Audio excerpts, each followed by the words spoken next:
धीरे धीरे सीता बड़ी हुई और उनके विवाह का समय आया। श्री राम अयोध्या के राजा दशरथ के ज्येष्ठ पुत्र थे और माता सीता उनकी धर्मपत्नी थी। राम बहुत ही साहसी, बुद्धिमान और आज्ञाकारी और सीता बहुत ही सुंदर, उदार और पुण्यात्मा थी। माता सीता की मुलाकात श्री राम से उनके स्वयंवर में हुई, जो सीता माता के पिता मिथिला के राजा जनक द्वारा संयोजित किया गया था।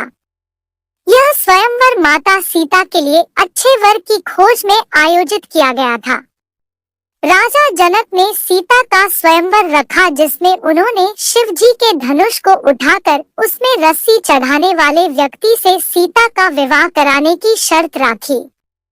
उस आयोजन में कई राज्यों के राजकुमारों और राजाओं को आमंत्रित किया गया था।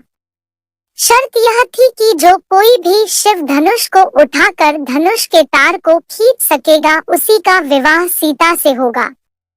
सभी राजाओं ने कोशिश किया, परंतु वे धनुष को हिला भी ना सके।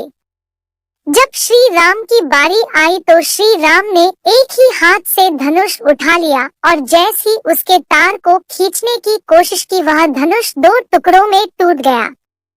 इस प्रकार श्री राम और सीता का विवाह हुआ। इस प्रकार श्री राम का विवाह सीता से, लक्ष्मण का विवाह उर्मिला से, भरत का विवाह मांडवी से और शत्रुघ्न का विवाह श्रुतकीर्ति से हो गया। अयोध्या के राजा दशरथ के 3 पत्नियां और 4 पुत्र थे। राम सभी भाइयों में बड़े थे और उनकी माता का नाम कौशल्या था।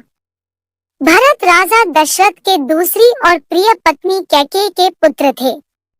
दूसरे 2 भाई थे, लक्ष्मण और शत्रुघ्न, जिनकी माता का नाम था सुमित्रा।